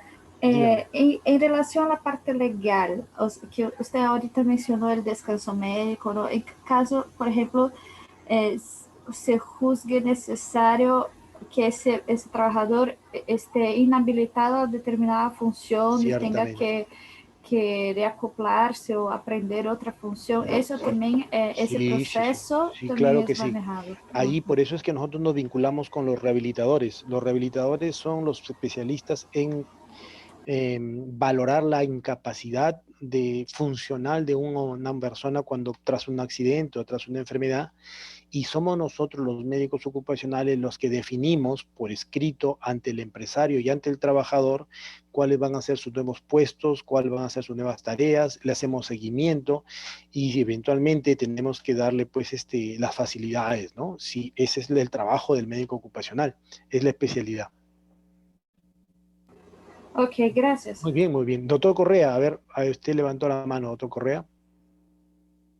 Sí, la pregunta era parecida a la de Márquez, compañera. ¿Cómo si era ante un caso legal? Por ejemplo, en este caso, por ejemplo, yo vi varios trabajadores acá cercanos de que están trabajando en un cierto lugar, pero se van al doctor por un cierto tipo de molestia y al final les digo, si no lo deja ese trabajo, posiblemente pierda, por ejemplo, la visión o su estado respiratorio está muy avanzado en esos casos. ¿Qué sería con la empresa? ¿Lo despiden o cómo Claro. sería en ese caso? Es que resulta pues efectivamente que el médico ocupacional se convierte en una especialidad necesaria y que está al lado del gerente porque el gerente no es médico. El gerente no puede examinar al trabajador, evidentemente, ni ninguno de sus empleados, y necesita al médico para saber realmente cuál es la condición del trabajador y al mismo tiempo recibir la consejería de qué es lo que debería hacer con el trabajador, tanto para hacer que el trabajador logre su bienestar o evitar que la enfermedad que ya obtuvo empeore, ¿no? Entonces, para eso necesita un médico y esa es la especialidad de la medicina ocupacional. Doctora Cerrón, Basti Cerrón Sí, es... doctor. Sí, a ver, doctora Cerrón, por favor. Sí, tenía una consulta. Entiendo que la enfermedad profesional es causada por una exposición crónica, ¿no? Y repetitiva de agentes que van a ser riesgosos para el personal de trabajo, ¿verdad? Pero en caso si fuese un accidente que es justamente ocasionado en ese trabajo donde se desenvuelve el personal, en ese caso, ¿qué, qué especialista es el que vería el caso? ¿Un Ya. urgenciólogo Ok. y también el médico ocupacional estaría a cargo de ello? A ver, vamos a ver. En la primera parte, en la parte de enfermedad profesional y exposición crónica, si bien es cierto, la mayoría de textos señala esto, ojo, que ahora, en este momento, en esta pandemia que ha cambiado la historia de la humanidad, evidentemente, eh, no necesitamos eso. ¿Por qué? Porque la persona o el médico en emergencia se presenta en el ambiente de emergencia a trabajar, se expone al COVID, por ejemplo, y a los 15 días se enferma, fue una exposición crónica, una exposición puntual en el ambiente donde estaba este germen y adquirió la enfermedad, ¿no? Entonces, ojo con eso, solo una adquisición, pero la mayoría de las enfermedades profesionales dosis de a poquito, y a largo plazo se presentan las enfermedades. Muy bien, ahora respecto a la segunda parte sobre el tema de accidentes, el especialista normalmente que ve los accidentes de trabajo en primer lugar, si es en planta, si ocurre en planta, es el brigadista de primer lugar, rara vez es el médico ocupacional porque es tan emergencia, dependiendo de la severidad de la lesión, claro, que inmediatamente el trabajador pasa directo a un centro asistencial, a una emergencia, y el médico emergencista recibe los agentes. Pero el médico ocupacional, evidentemente, va a tener que hacer seguimiento de ese caso, ayudar, seguir junto con la trabajadora social y ver en qué estado está el trabajador, porque el informe de estado del trabajador normalmente se lo da el médico al empresario, ¿no? Ahora, esto normalmente queda más en manos de los que responden, están internados en emergencias y respuestas a emergencias, por ejemplo, en caso de intoxicaciones de tipo asfixia que pueden ocurrir en un accidente, una explosión fábrica, por ejemplo. Entonces, esto depende mucho del contexto. Pero de todas maneras, el médico ocupacional finalmente va a ver el trabajador, va a ver sus lesiones, va a ver cómo se recuperó, etcétera, etcétera. ¿Ah? Muy bien, gracias, doctor. A ver, doctor Gallardo, doctora Joana Gallardo, por favor. Ok, doctor, buenas tardes. Yo tengo una pregunta también. Una duda que me surgió. Tuve la oportunidad de visitar algunas empresas por mis tíos y era realmente para supervisión exactamente de este tipo de casos. Y la respuesta de muchas empresas es debido al tamaño de que ellas tienen, ¿no? Por ejemplo, algunas se excusan en que no, pero mi empresa es muy pequeña, no me pueden pedir lo mismo que a las empresas más grandes, ¿no? En este caso, siendo que se sancione, porque pues la enfermedad no distingue empresa grande que pequeña, ¿tiene algún tipo de consecuencia el hecho de, o bueno, se puede excusar a una empresa por ser pequeña y una grande si es que hay algún tipo de accidente o de enfermedad ocupacional? Ya, no, no hay excusa en realidad. ¿Por qué? Porque las normas, leemos la ley 2783, que es la norma de la seguridad y la salud del trabajo en el Perú, aprobada en junio de 2011 al inicio del gobierno del señor Ollantumala, que aún sigue vigente, nos señala claramente que todas las empresas públicas y privadas, todas, pequeñas, grandes, medianas, todas, pymes, MIPES, no, todas, tienen responsabilidad por los accidentes que pueden ocurrir con ocasión del trabajo y tomar todas las medidas para evitar que estas ocurran, ¿no? Así sea una tiendita, así sea un grifo, así sea una digamos, pequeña tienda en Gamarra, igual tienen que tomar las precauciones. Por eso es que ustedes se dan cuenta cuando vamos ahora han visto, ¿no? En las polvos azules, en las tiendas estas del mesa redonda, etcétera, que les ponen una serie de normas y les ponen que tienen que tener espacios y cambian y hacen cambios de infraestructura, etcétera. ¿Por qué? Porque se sabe que hay un riesgo de que pudieran tener un accidente, un incendio, se ahogan, no es la seguridad, no va a las pequeñas empresas, sino incluso va a cada uno de nosotros como individuos, a ustedes como individuos, como estudiantes inclusive, ingresar a hospitales ahora, seguramente en el internado o durante el externado, van a ingresar a hospitales. Ustedes tienen que estar primero conocedores de las normas y seguros de cómo se van a proteger y cuáles son los momentos donde ustedes pudieran adquirir, por ejemplo, el COVID u otro tipo de enfermedades, por ejemplo, la tuberculosis o un accidente con una aguja con SIDA o con hepatitis B o hepatitis C. Entonces es muy importante que el individuo esté convencido. Muy bien, muy agradecido por todas las preguntas. Voy a pasarles ahorita otro link para ver más videos. Veamos este link, por favor. Este es medio gracioso, así que por favor todos ingresen a este video que es muy cortito. A ver, vamos a ver. Todos, por favor.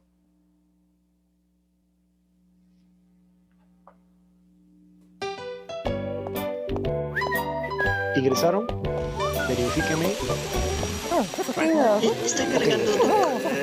Ok, vamos a ver.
Por favor.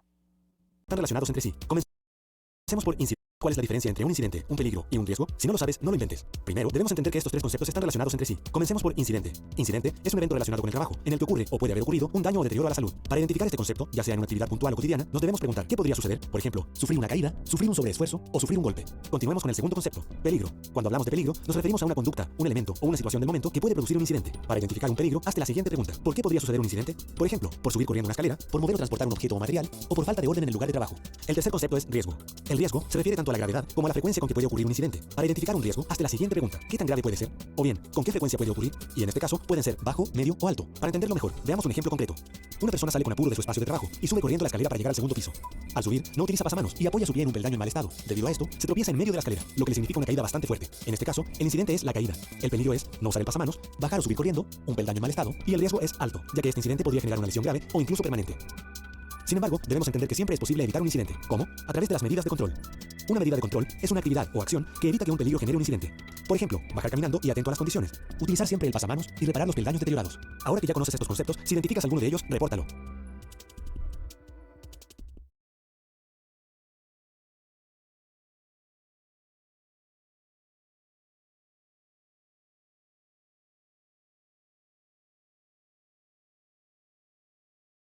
Rápida nos han hecho conocer ahí, ¿no? Los conceptos de incidente, de peligro y de riesgo. ¿Ya? Entonces, con algunos ejemplos. Yo les voy a dejar luego ya una tareita para que ustedes van a hacer una identificación de peligros en cualquier situación, puede ser en un video, puede ser una fotografía. Ya vamos a ver eso más adelante. Muy bien. Vamos a pasar entonces ahorita, ya siendo casi las 6 de la tarde, a la sesión de exposiciones, o sea, donde ustedes participan activamente, ¿no?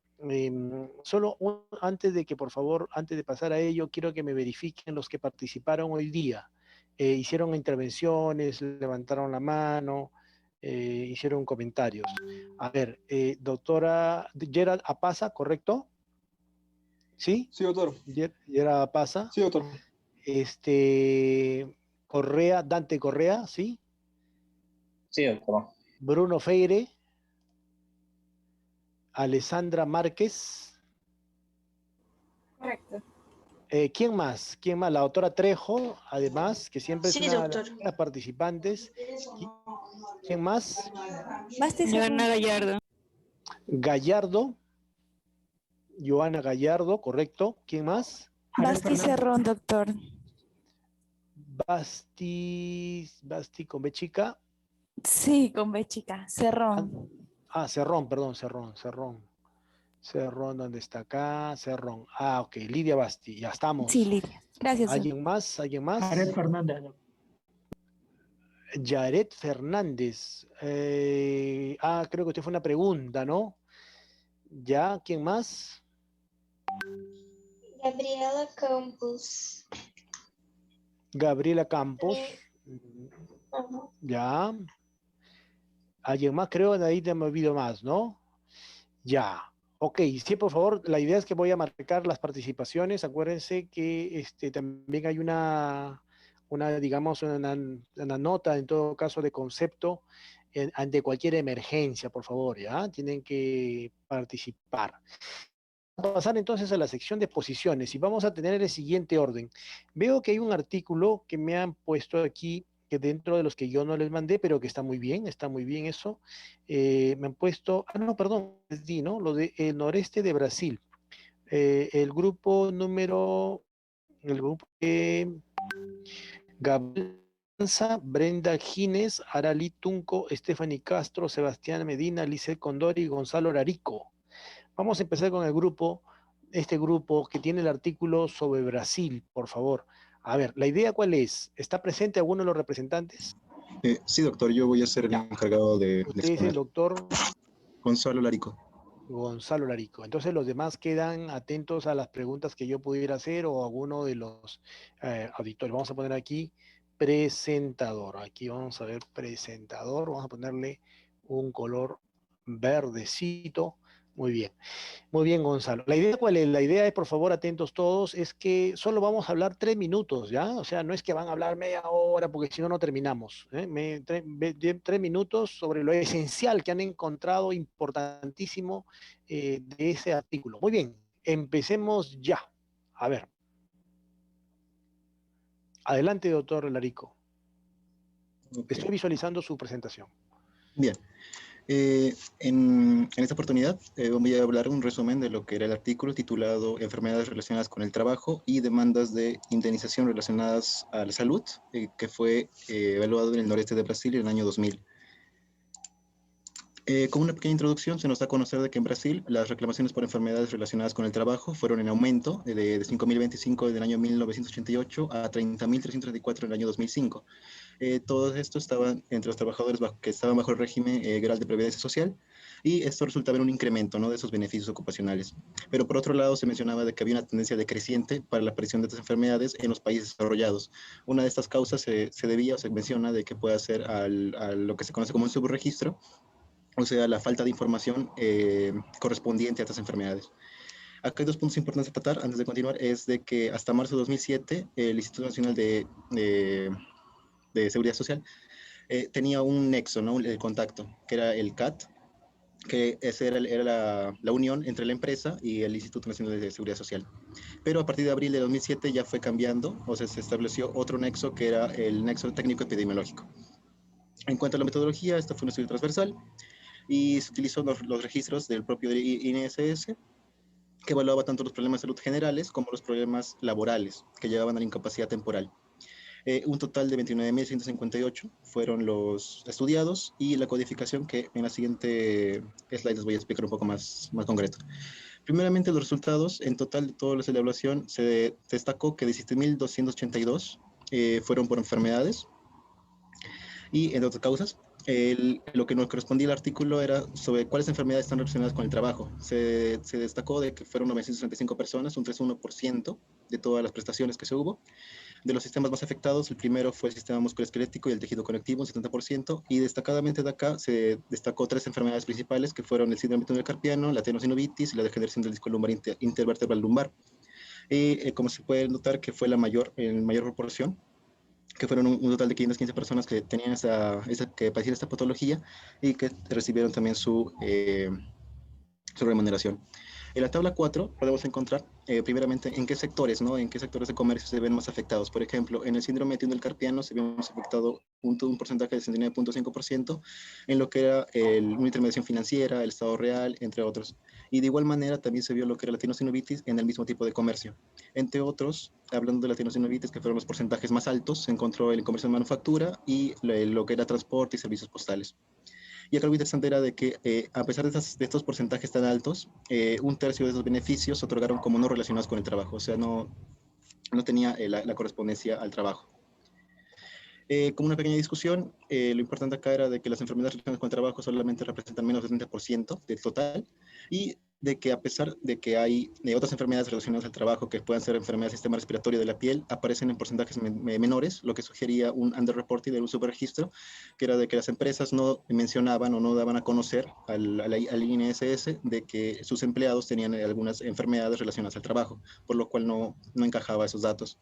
Y como conclusión se llegó de que la iniciativa del Ministerio de Seguridad Social de adoptar ese nexo técnico epidemiológico para establecer una conexión causal entre el problema de salud y el trabajo era positivo, ya que eso llevaría a la elaboración de políticas públicas y privadas para prevenir los problemas de salud ocupacional basadas en la información más consistente. Y eso sería el resumen. Magnífico, magnífico, doctor. Muy bien. Primero, felicitarlo por la rapidez y excelente compilación de lo más importante del artículo. Por favor, a ver, el auditorio, una pregunta muy puntual, si es que lo hubiera. Por favor, levanten la mano alguno de los participantes del auditorio que tuviera alguna pregunta para el grupo, por favor. Yo tenía una duda, solo una curiosidad. Sí, doctora Márquez, adelante. La degeneración creo que era degeneración de la vértebra, ¿a qué enfermedad estaría relacionada? No sé si se comentó en el artículo. Bien, bueno, a ver uno de los miembros del grupo, miembros del grupo, por favor. Del grupo, el grupo. ¿Normal puedo responder yo, doctor? ¿O? No, usted ya hizo su esfuerzo, de los miembros del grupo. A ver, ¿están presentes? Bueno, doc, sí, doc, con respecto a la patología no la describía como tal, o sea, el hecho etiológico propiamente, no solamente lo mencionaba como algo relacionado al trabajo, al igual que se clasificaron en 3 en sí, ¿no? El trabajo lo clasificó en 3, síndrome del túnel carpiano, tenosinovitis y esta enfermedad de disco, ¿no? De las cuales se les otorgaba ciertos números para clasificarlos en las tablas, pero no mencionaba propiamente la etiología principal de esa causa, no solo que está relacionada al trabajo. Bien. Muchas gracias, doctor, por la respuesta. Después le anoto su apellido. Efectivamente, doctora, la idea es que la discopatía de los discos de la vértebra, especialmente de segmento lumbar, son dentro de las enfermedades que más se vincula el mismo trabajador y en general lo vinculan todos los médicos al trabajo. Sin embargo, nos daremos con la sorpresa que en el listado de las enfermedades profesionales, como en la peruana, por ejemplo, no aparece esta patología. ¿Por qué motivo no aparece? Solo aparece una especialidad o variante, la discopatía producida por vibración de transmisión vertical. Eso significa por movimientos vibratorios, por ejemplo, en un chofer que está sentado exclusivamente en una maquinaria pesada o está todo el tiempo sometiendo su eje de la columna a los tres movimientos, ¿no? Ya en horizontal, vertical, lateralización u otros movimientos que hacen que se degenere el disco como profesión. Entonces, mucho cuidado porque no todas las discopatías son consideradas propiamente enfermedades profesionales, salvo la mencionada. Y claro, lo más interesante de este artículo, lo que se puede señalar es que primero aparece un término subregistro, ¿no? Subregistro significa que no se ha puesto, no se ha calificado las enfermedades que de repente pasan de 5.000 a ¿cuánto? ¿De 5.000 a cuánto? A ver el grupo. A ver otro miembro del grupo, ¿de cuánto? ¿De 5.000 a cuánto? Presentes, a ver. Lice Condori. Stephanie Castro. Al artículo. A ver, por favor, necesito que participen. ¿Están presentes? Les pongo falto. Brenda Gines. Sí, doctor. Está hablando de los subregistros, ¿no? Sí, de 5.000 enfermedades, ¿a cuánto aumentó en Brasil? Más o menos, no me acuerdo bien, pero era, si no me equivoco, lo tenía, era más o menos 15.000, si no me equivoco. No, o 35.000, no. 35.000, creo. No. La idea es que ustedes tienen que leer, pues, ¿no? Tienen que leer porque si no, no, pues no se trata de que un colega nada más haga el trabajo. A ver, doctor, dígame, doctor Larico. No, Sebastián, doc. Doctor Sebastián, a ver. Sí, con respecto a eso, eran de 5.000 a 30.000, pero eran más que todo reclamos, ¿no? Relacionadas con enfermedad, relacionadas con el trabajo. Ok, la idea era que en general las enfermedades habían aumentado básicamente, evidentemente vienen para reclamar, para solicitar que por favor los califiquen como enfermedad profesional, ¿no? Y siempre se hace eso por un tema judicial, etcétera, pero efectivamente, ¿no? Lo que llama la atención es que pasan de 5.000 a 30.000 en un periodo relativamente corto, ¿no? Y eso diría que se está generando nuevas enfermedades. No, no es así, sino que antiguamente, en los años 88, no se registraba las enfermedades como profesionales y cuando ya hay médicos ocupacionales que las califican, entonces es natural que éstas se incrementen. Y claro, no todas sean necesariamente profesionales, ¿no? Por eso que se hace una disquisición. Muy bien, muy bien. Entonces esa es una realidad muy interesante. Vamos a pasar al siguiente grupo. Muchas gracias al grupo por haber hecho la presentación. Vamos a pasar al grupo de, a ver, aquí tenemos al grupo de enfermedades profesionales, una aproximación del grupo de la doctora Diana Villalba, Maricruz Rojas, o Rosa Olortegui y Job Gómez. Sí, doctor, ya estamos listos. Ya estamos listos. Muy bien. A ver, compartir pantalla, por favor.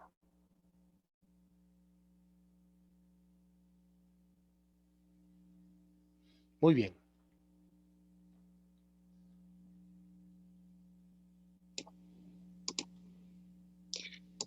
Muy bien, doctor. La que va a presentar a Damari Ramos. Muy buenas tardes, compañeros. El día de hoy les voy a dar un pequeño resumen de las enfermedades profesionales, una aproximación a su frecuencia, publicado en el año 2007 por la revista Ciencia y Trabajo de Chile. Como antecedente primordial, se menciona que las enfermedades laborales prevalentes hasta mediados del siglo XX, más o menos, actualmente están siendo reemplazadas por patologías que ya no son de causa única, sino más bien de etiología multicausal. Esto permite contribuir el cambio a tres factores, que son las nuevas tecnologías, las condiciones de trabajo y la globalización. Entonces, el objetivo de este estudio es aportar información de la frecuencia con que ocurren las enfermedades ocupacionales en Chile. Siguiente, por favor. Bien, en este slide les traigo como que el resumen de todo el artículo, donde nos mencionan que los materiales y métodos utilizados fueron las bases de datos del Ministerio de Salud de Chile, además del método principal que es la fracción atribuible, ¿no? Que en términos epidemiológicos se refiere o se define como el porcentaje de casos de una enfermedad que puede ser evitada en la población si es que se suprime la exposición al factor de riesgo. Además, la búsqueda pues, se ha limitado a publicaciones tanto en inglés como en español de los últimos 5 años, donde se usaron términos como trabajo, ocupacional, Chile, América Latina, incidencia, frecuencia, prevalencia. Los resultados de este estudio nos muestran que el total de muertes por enfermedad laboral en el año 2004, porque fue el año en que se utilizó esa base de datos, es del 4.96%, es decir, en general, murieron 76.245 personas, ¿no? Mayores de 15 años, donde las muertes ocupacionales fueron de 3.778 personas. Y el mayor número de muertes por enfermedades laborales fue en 2 principales enfermedades, las cardiovasculares y las de tumores malignos, siendo las enfermedades cardiovasculares por isquemias y por ACVs principalmente. Y las causas de muerte ocupacionales menos comunes fueron las enfermedades genitourinarias y las infecciones respiratorias crónicas. Además, es interesante porque a diferencia de la mortalidad general, ¿no? Que es similar en ambos sexos, las muertes laborales predominan en el sexo masculino en este caso, característica que se va a repetir en todos los grupos de causa de muerte. Y bueno, para concluir, los autores mencionan que los resultados confirman, ¿no? La importancia o la importante carencia de los datos en el país, uno, y la relevancia de muertes en el ámbito ocupacional. Muchas gracias, doctor. Muy bien, gracias doctora también por ajustarse al tiempo. Muy bien, eso es muy buena capacidad de síntesis. Muy bien, vamos a ver que hacemos un par de preguntas al grupo. A ver, a cualquiera de los miembros del grupo, ¿cuál sería la enfermedad relacionada al trabajo más frecuente que se ve en la tabla número 3 de este artículo? Doctor. Sí, por favor, a ver. Sí, le habla Nikira Malki. Se refiere a la enfermedad más frecuente Relacionada al trabajo. sordera. Ah, ok, porque vemos una cosa que se presenta en la diapositiva, nos dice que es principalmente las cardiovasculares y del sistema genitourinario, ¿no es cierto? Sí. Pero en la tabla las menos comunes. Ok, pero en la tabla número 3 vemos que la más frecuente sería ¿cuál?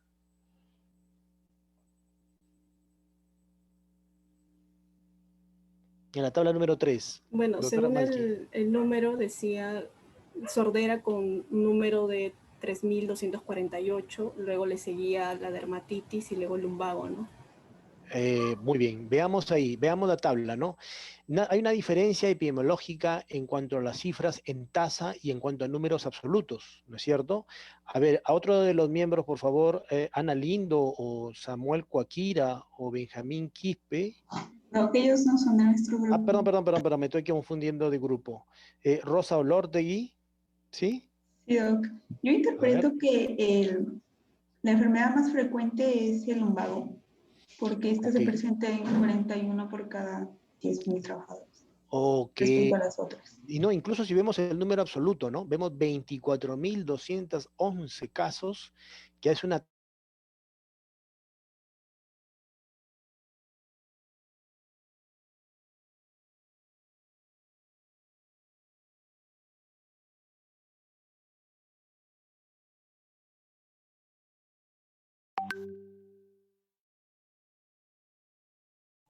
Doctor, no sé si me escuchará, pero se ha cortado su audio.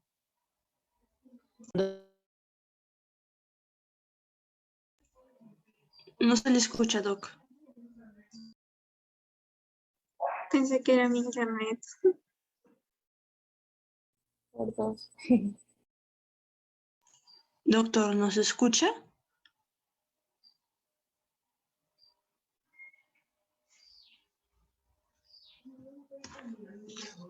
Doctor. Sí, creo que se salió el doctor. Su internet está mal. Nomás. Sí. Culpo a Napo.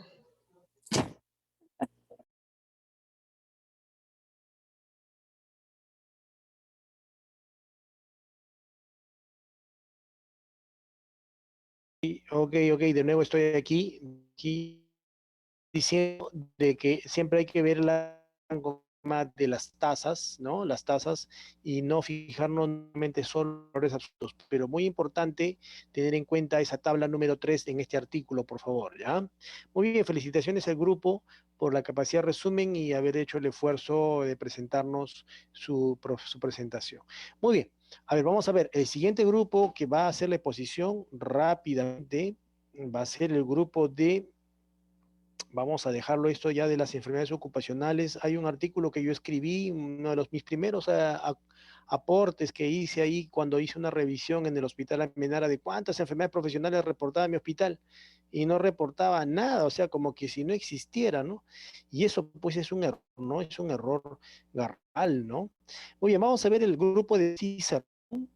Yuleisi Delgado, Isabela Trejo, Alessandra Rubi Díaz y Gerald Pasa, que nos va a hablar sobre la distribución espacial de los accidentes, ¿no? En nuestro país. A ver, vamos a verlo, vamos a escucharlo rápidamente.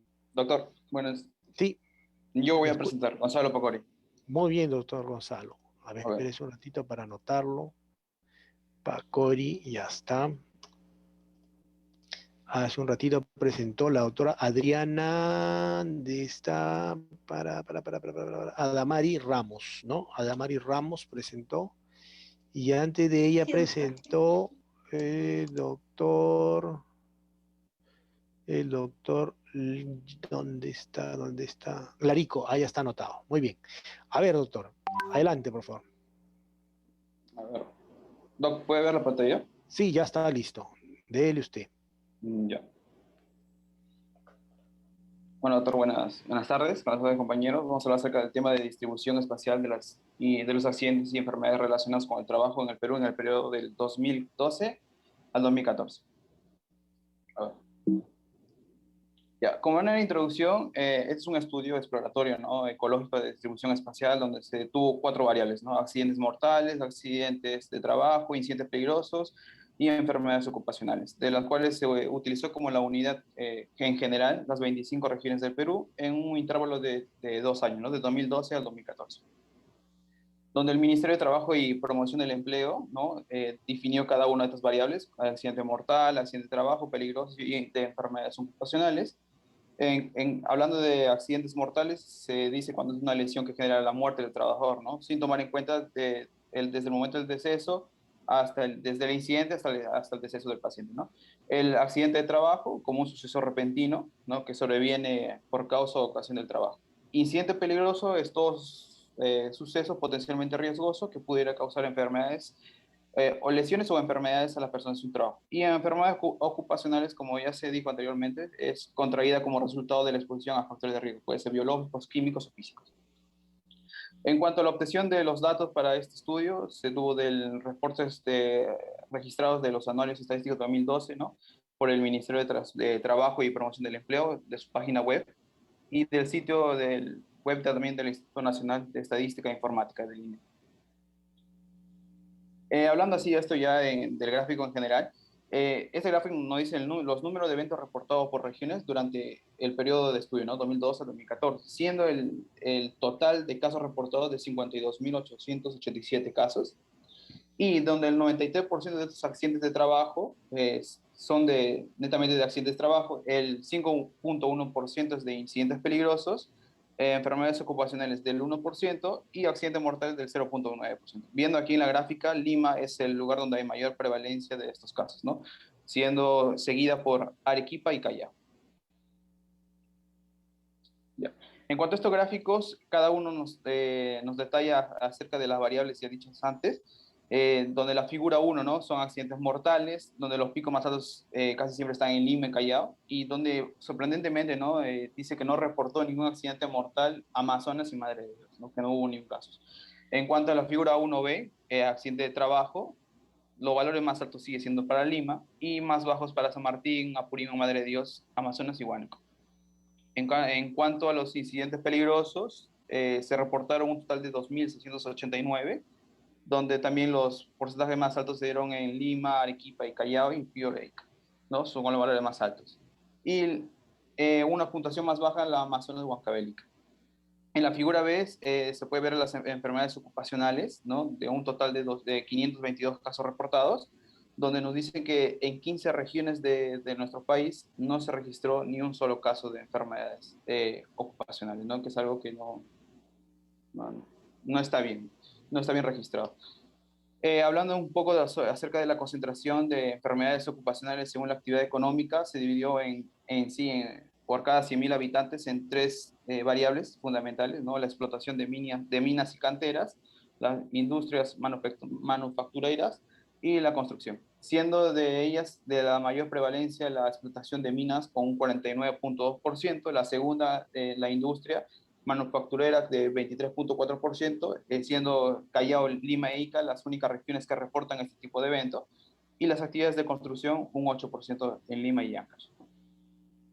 Y acá podemos ver las tasas por cada 100.000 personas ocupadas, ¿no? 100.000 personas con los valores de incidencia. Bueno, eso sería todo. Muchas gracias. Deje la última, por favor, la última imagen. École ahí. Muy bien, vamos a ver a cualquiera de los miembros le voy a hacer la siguiente pregunta. ¿Por qué creen que hay tantos accidentes en Lima? Doctor, ¿puedo contestar? Sí, por favor. Usted es la doctora Isabela Trejo. Trejo. A ver, doctora. Sí, doctor. Bueno, en primer lugar, conocemos que nuestro país es un país centralizado, en donde la gran mayoría o un gran porcentaje de la población del Perú se encuentra en Lima, y las oportunidades de trabajo son mucho mayores, y se ve, por ejemplo, como mencionó mi compañero, que hay varias industrias y varias fábricas, varias empresas que requieren trabajadores, y por eso es que la actividad laboral en Lima es mucho más alta. Y por ende, si es mucho más alta, también la cantidad de reportes de accidentes o de enfermedades o accidentes mortales va a ser mucho mayor. Muy bien, muy bien.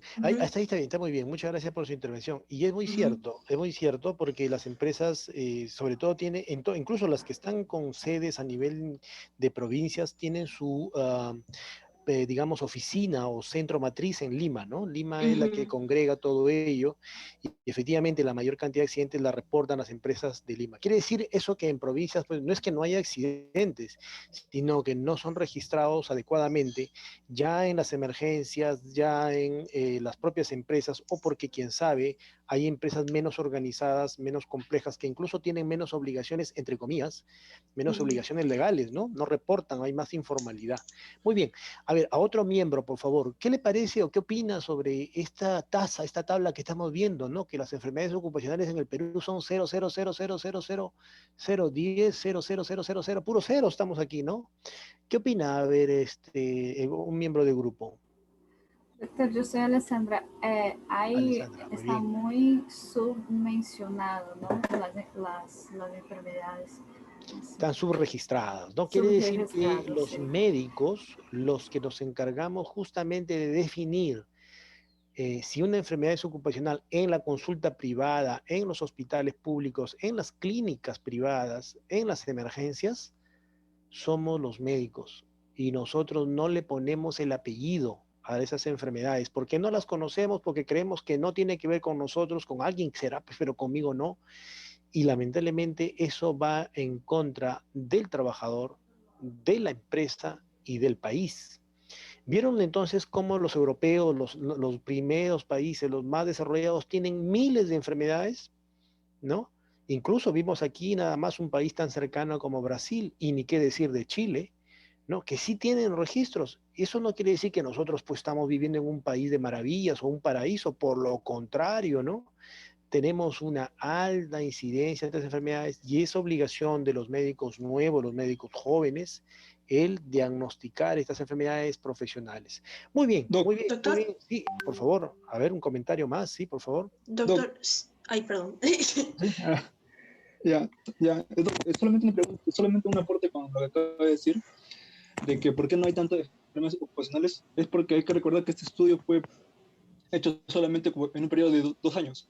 Entonces el periodo es podría ser un poco corto para evidenciar un proceso crónico, ¿no? Que está dentro de la definición de enfermedades ocupacionales.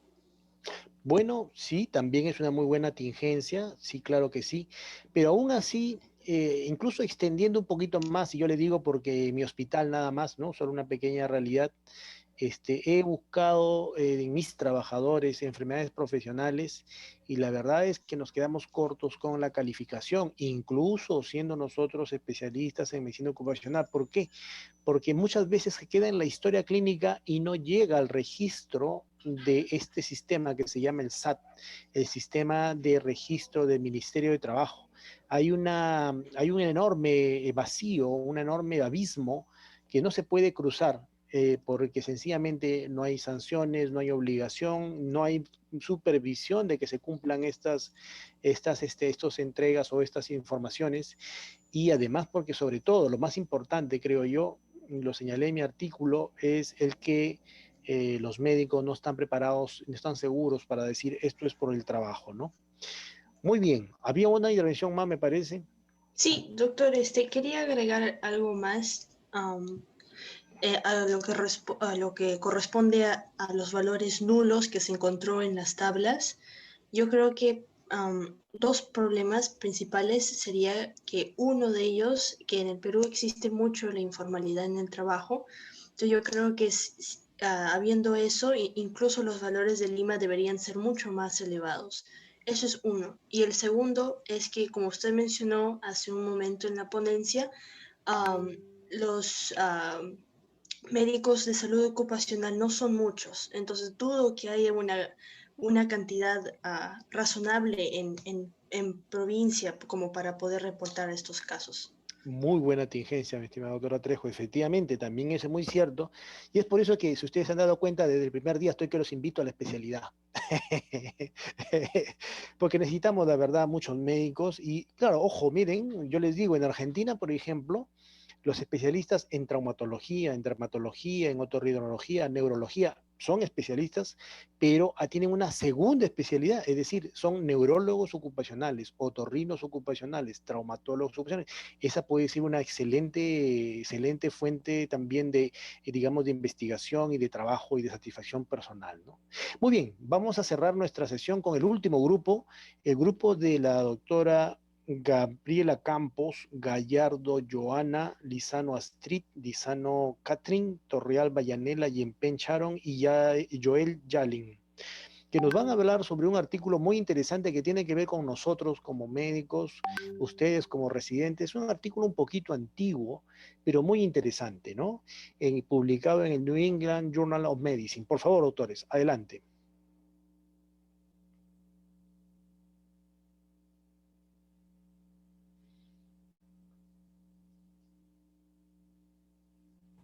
Buenas tardes con todos. Ahora mi Buenas tardes, compañera doctor. va a presentar la pantalla para yo poder exponer. Bien, doctor Yayi. Bien. ¿Me confirman si se puede ver en tamaño completo? No, todavía recién va a estar en presentación. Ahora sí. Ok. Vamos a hablar acerca de un trabajo de investigación que se publicó en la revista New England, ¿sí? Y se trata acerca de los turnos de trabajo prolongados y el riesgo de accidentes automovilísticos entre pasantes. Una breve introducción es de que los residentes al terminar la carrera frecuentemente trabajan turnos extendidos. Esto quiere decir más de 24 horas por turno. El exceso y la distribución de las horas de trabajo puede afectar el sueño, la productividad y la seguridad. En estudios realizados en función de las jornadas laborales de los médicos residentes demuestran un deterioro de la calidad de vida. Esto se encuentra en un artículo del doctor Prieto Miranda.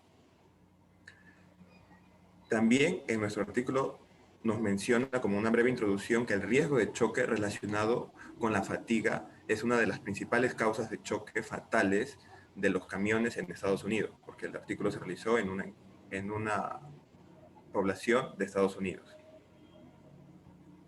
El método realizado es una encuesta prospectiva a nivel nacional basada en la web. Se realizó con 2.737 residentes en su primer año de los cuales completaron 17.003 informes mensuales que proporcionaron información detallada sobre horas de trabajo, turnos de trabajo de duración prolongada, choques de vehículos motorizados, incidentes de casi accidentes e incidentes relacionados con el sueño involuntario. En los resultados podemos ver las siguientes tablas. Vemos, por ejemplo, la primera que nos habla acerca de las horas de trabajo semanales y un porcentaje de las personas que respondieron, ¿sí? Podemos ver aquí que el promedio de horas de trabajo semanales llega a ser de 100 a 80 horas aprox en un porcentaje que se presentó en los informes. Ese es en la tabla A del primer cuadro. Por favor. Sí, ahí. Ahora, en la parte B de esa tabla nos muestra un dato interesante, que es lo que sucede cuando los internos, cuando los residentes tienen un horario de trabajo mayor extendido. ¿Sí? Vemos la barra blanca en la parte B. La barra blanca es el tiempo que pasa despierto en el hospital. ¿Sí? Vemos que la mayoría pasa despierto, al menos cuando su horario de trabajo por semana es menos de 60 horas semanales. También vemos que la barra celeste pequeña que está en la parte superior es la hora de trabajo en el programa fuera del hospital, lo que quiere decir que es un trabajo netamente del hospital o puede ser un trabajo académico propiamente dicho. Es una constante que se mantiene en todos los horarios. Ahora vemos que también cuando el residente aumenta las horas de trabajo por semana, 80 a 100 horas a más de 140, aparece una barra más en la parte inferior, que es una barra de color más oscura, que indica las horas que pasa durmiendo en el hospital. Y también es interesante ver de que en los últimos grupos que trabajan más de 140 horas por semana, también hay un horario de trabajo fuera del programa de residentado. También podemos ver en la tabla al lado siguiente el horario de sueño que tienen los residentes en un turno prolongado durante un mes. Y el aproximado del periodo de este tiempo de sueño es en realidad de 2 horas a 3 horas. Lo podemos ver ahí en la tabla. Es la mayor. Ahora, la siguiente. Vemos en la parte superior los resultados de esta encuesta que nos mencionan que el riesgo de choque de vehículos motorizados es número reportado en doctores que tienen un turno extendido de trabajo ha sido 58, mientras que en un número no extendido de trabajo ha sido 73, pero no contamos con el número de viajes diarios que tienen, siendo que de los turnos extendidos es de 54.121 número de viajes diarios, mientras que el de turnos extendidos es de 180.289. Todo esto quiere decir de que hay una mayor probabilidad de que un residente que haya pasado por un turno extendido, que es más de 24 horas, como ya lo hemos visto, reporte un accidente de tránsito. La tabla de abajo nos menciona las típicas preguntas que se hicieron en la encuesta, como por ejemplo si se han quedado dormidos mientras manejas o si te quedaste dormido mientras estabas parado en el tráfico. Y vemos aquí el número de respuestas, que es positivo. Y para terminar ya con la conclusión siguiente, por favor. Tenemos que las probabilidades de los residentes que tuvieron un accidente automovilístico documentado era el doble de las probabilidades que después de un turno prolongado, ¿sí? Lo que ya se vio en la primera tabla. La evolución de los médicos de hace 60 años es totalmente diferente a la actual, ya que en el artículo se menciona de que anteriormente, hace 60 años, los médicos pensaban de que para que te formes de manera adecuada tienes que vivir, dormir y hacer todas tus actividades en el mismo hospital. A diferencia de en ese año que el estudio fue hecho en el 2005, Uy, no sé. a diferencia de eso. Ya, a ver, vamos a También empezar. se nos menciona en el final del artículo de que Benja, ¿lo puedes aumentó poner el la tasa de el incidentes y ultimito que le casi has accidentes de puesto los residentes primero, al el terminar un turno manejo prolongado, numérico de la y esto tiene una epitasis antes implicación del legal para con el empleador. Se mencionó también que en algunos estados el empleador, o sea, ¿Todavía están modificando gerente la diapo? de estos departamentos de salud,